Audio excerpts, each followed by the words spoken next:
నెల్లూరు జిల్లా చెరుకుముడికి చెందిన దళితుడు ఏడుకొండలు పోలీసుల చేతుల్లో మృతి చెందడంపై వైసీపీ నేతలు ఆందోళన చేపట్టారు. పోలీస్ స్టేషన్ ముందు మృతదేహంతో ధర్నా చేయాలని ఉద్దేశించి పోస్టుమార్టం అనంతరం పోలీస్ స్టేషన్కు తరలిస్తుండగా పోలీసులు మనుబోలు వద్ద అడ్డుకున్నారు. ఈ సందర్భంగా తిరుపతి ఎంపీ మద్దెల గురుమూర్తి ఈ ఆందోళన కార్యక్రమంలో పాల్గొన్నారు.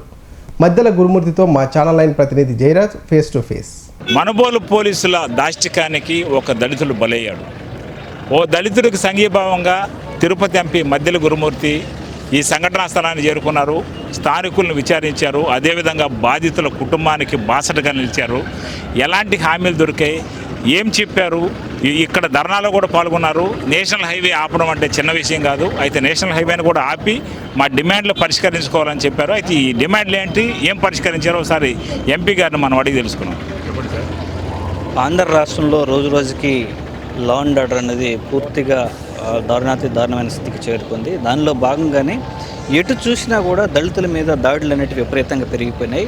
మొన్న కృష్ణా జిల్లాలో చూసాం, 2 ప్రాణాలు కోల్పోవాల్సి వచ్చింది. అలాగే అనంతపూర్లో చూసాం, మళ్ళీ ఈరోజు నెల్లూరులో చూస్తూ ఉన్నాం.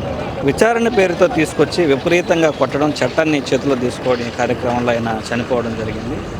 దీనికి సంబంధించి ప్రజా సంఘాలతో పాటు వైఎస్ఆర్ కాంగ్రెస్ పార్టీ ఆ కుటుంబానికి బాధ్యతగా నిలబడడం, దీంతోపాటు ఈరోజు స్పష్టమైనటువంటి హామీ పోలీసులు అయితే ఇచ్చారు. ఏదైతే బాధ్యులు ఉన్నారో వాళ్ళ మీద కఠినంగా చర్యలు తీసుకుంటామని ఆల్రెడీ ఎంక్వైరీకి ఆదేశించి ఒక డిఎస్పీని అలొకేట్ చేశామని చెప్పడం జరిగింది.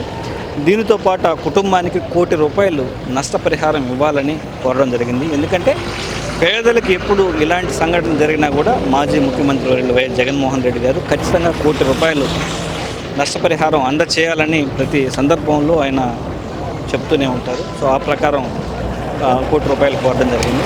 అలాగే వాళ్ళ కుటుంబంలో ఒకరికి ఉద్యోగం అడగడం జరిగింది. దీని మీద ఖచ్చితంగా రేపు కలెక్టర్తో కూడా మాట్లాడడం జరిగింది. దళిత సంఘాలన్నీ కూడా రేపు కలెక్టరేట్లో కలవబోతున్నాయి. సో ఏడుకొండలు లేకపోయినా కూడా ఖచ్చితంగా ఆ కుటుంబానికి అండగా వైఎస్ఆర్ కాంగ్రెస్ పార్టీ కానీ అలాగే దళిత సంఘాలు కానీ ఖచ్చితంగా నిలబడి న్యాయం జరిగే వరకు ఖచ్చితంగా పార్టీ అండగా ఉంటుంది. ఇలాంటి ఘటనలు మళ్ళీ పునరావృతం కాకుండా స్పష్టమైనటువంటి చర్యలు తీసుకోవాలని కోరుతున్నాను. ఎస్పీ గారి కామెంట్స్ మీద మీరేం మాట్లాడారు? ఎస్పీ గారు కామెంట్స్ ప్రభుత్వానికి అనుకూలంగా ఉన్నాయి. తీవ్రంగా దీన్ని వ్యతిరేకిస్తున్నాం. జరిగినటువంటి వాస్తవం ఒకవైపు అయితే, సో కింద నుంచి ఆమెకు వెళ్ళినటువంటి ఫీడ్బ్యాక్ కంప్లీట్గా వ్యతిరేకంగా ఉంది, వాస్తవానికి దూరంగా ఉంది. సో దాన్ని కూడా మేము క్వశ్చన్ చేస్తాను. సో దీనికి సంబంధించి ముందు 2 రోజుల ముందు ఇన్వెస్టిగేషన్ తీసుకోవడం జరిగింది. తీవ్రంగా అతను కొట్టడం జరిగింది. దాని తర్వాత తీసుకెళ్ళి మళ్ళీ 2వ రోజు బలవంతంగా తీసుకొని దారి మధ్యలో అతను కొట్టడం జరిగింది. ప్రత్యక్ష సాక్షులు చెప్తున్నారు.